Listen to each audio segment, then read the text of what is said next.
सर्वप्रथम माझ्या भीमसैनिकांना क्रांतिकारी जय भीम आणि नमो बुद्ध आहे. सध्या नागपूरमध्ये महाराष्ट्र विधिमंडळाचं हिवाळी अधिवेशन सुरू आहे. शेतकऱ्यांच्या विविध प्रश्नावरून विरोधी पक्षांनी सरकारला धारेवर धरलं आहे.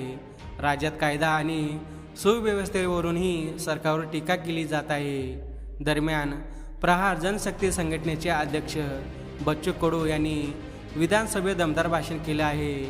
राज्यात शांतता ठेवायची असेल तर डॉक्टर बाबासाहेब आंबेडकर यांचे वंशज प्रकाश आंबेडकर यांना मुख्यमंत्री केलं पाहिजे, अशी मागणी बच्चू कडू साहेब यांनी केली. आम्ही 8 वर्षे मराठा मुख्यमंत्र्याला दिली, पण त्यांनी मराठ्यांना काहीच दिलं नाही, असा आरोप बच्चू कडू यांनी आपल्या भाषणात केला आहे. डॉक्टर बाबासाहेब आंबेडकरांचे वंशज प्रकाश आंबेडकर साहेब यांनाच मुख्यमंत्री केलं पाहिजे. खऱ्या अर्थाने ज्यांनी आपल्या देशाला घटना दिली त्यांच्या वंशासाठी आपण किमान एवढं तरी केलं पाहिजे.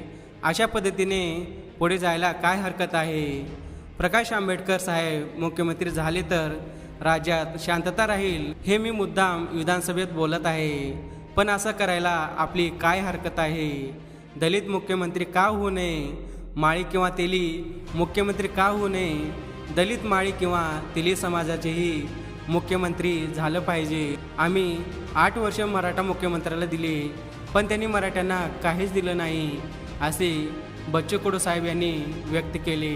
मित्रांनो, प्रकाश आंबेडकर साहेब कोणाला मुख्यमंत्री झालेलं पाहायचं आहे ते कॉमेंट करून नक्की कळवा. तोपर्यंत जय भीम, जय संविधान.